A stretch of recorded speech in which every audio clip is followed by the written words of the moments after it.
Hello बच्चों, इस concept video में हम जानेंगे वेलोसिटी, एक्सेलरेशन एंड एसएचएम में एक्ट करने वाले फोर्सेस के बारे में। जैसा कि बच्चों हमने पिछले एनालिसिस में आपको बताया था कि कोई पार्टिकल अगर यूनिफॉर्म सर्कुलर मोशन कर रहा है तो उस पार्टिकल का एक्स एक्सिस या वाई एक्सिस में projection simple harmonic motion perform करेगा। यहाँ पे आप देख सकते हैं हमारा radius vector anti clockwise rotate कर रहा है और वाई एक्सिस पे जो उसका प्रोजेक्शन है वह एक सिंपल हार्मोनिक मोशन ओरिजिन के रिस्पेक्ट में परफॉर्म कर रहा है।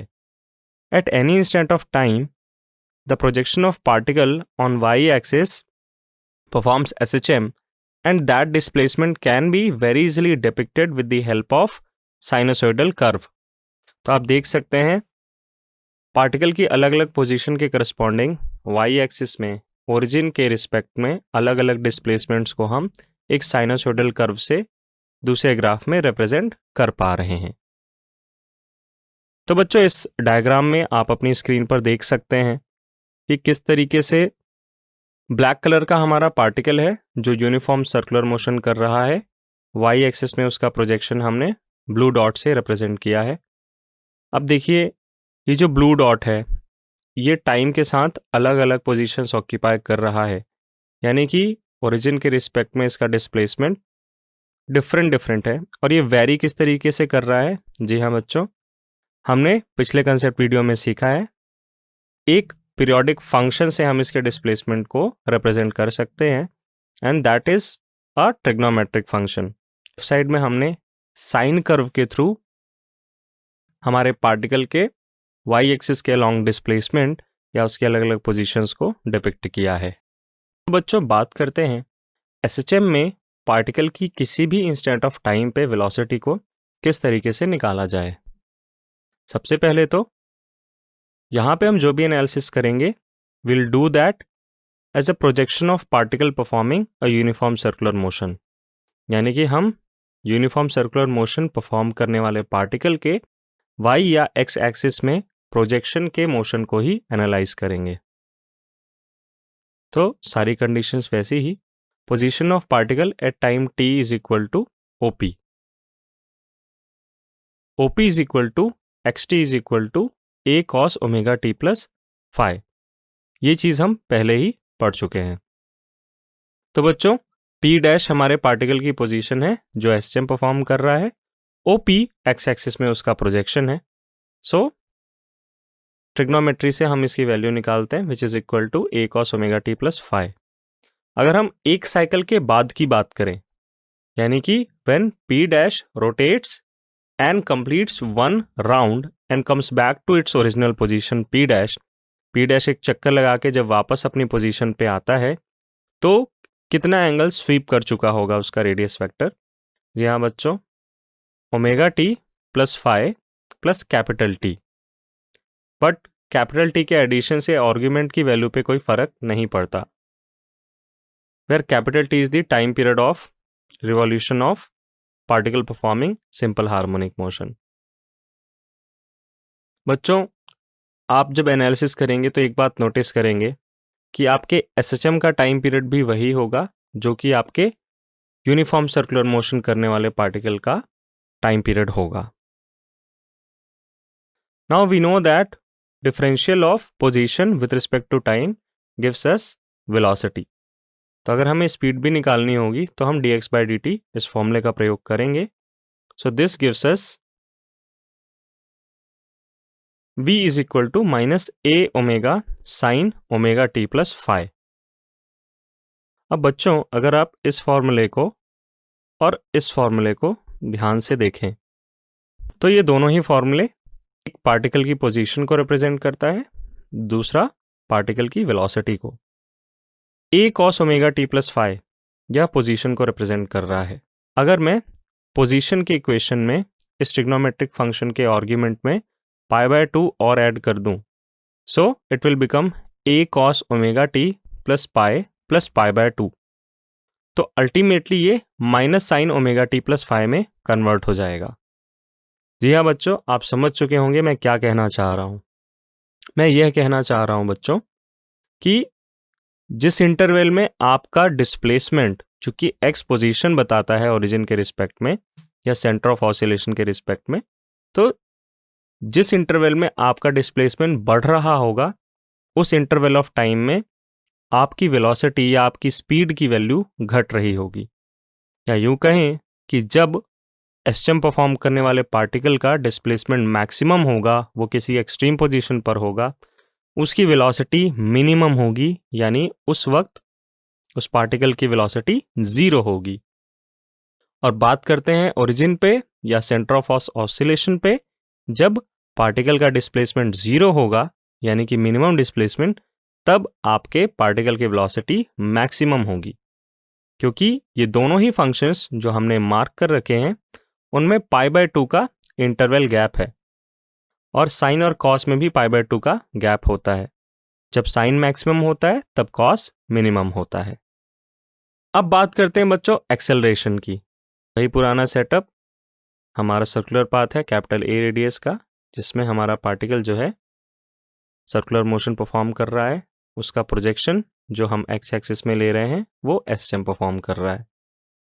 तो चूंकि हमने ये दर्शा दिया कि velocity of particle at point P is equal to V, which is given by equation minus A omega sine omega T plus phi.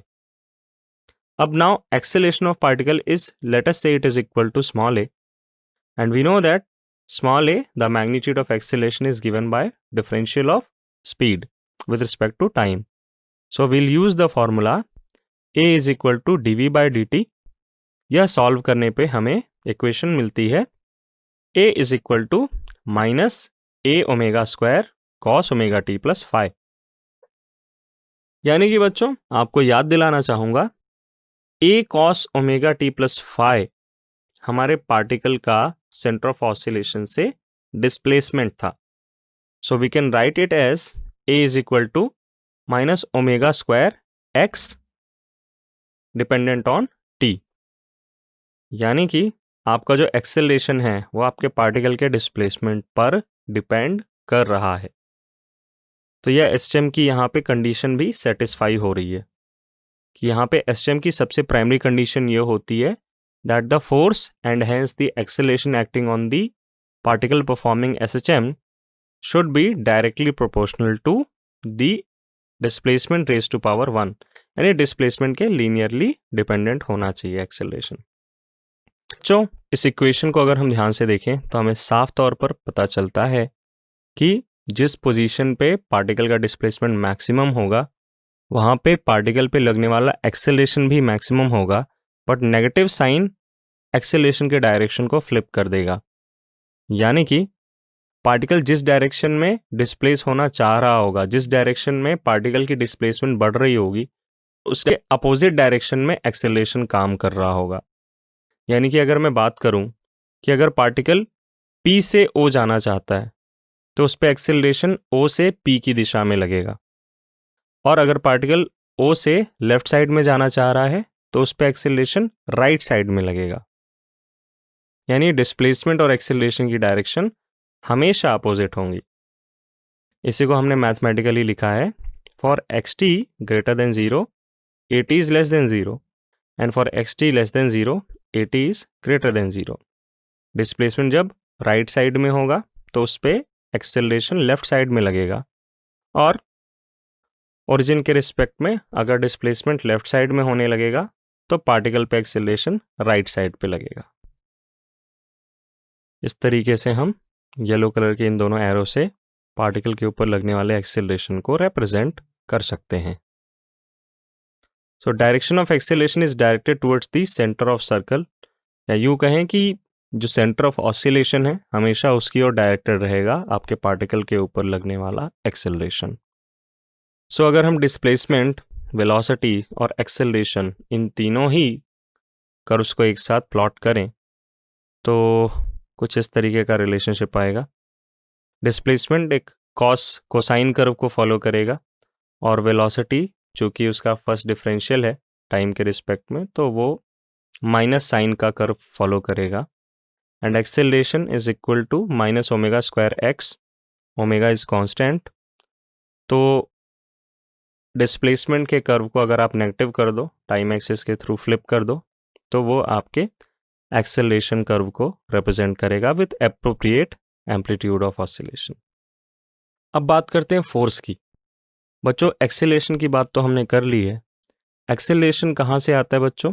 Particle के ऊपर लगने वाले फोर्स से आता है।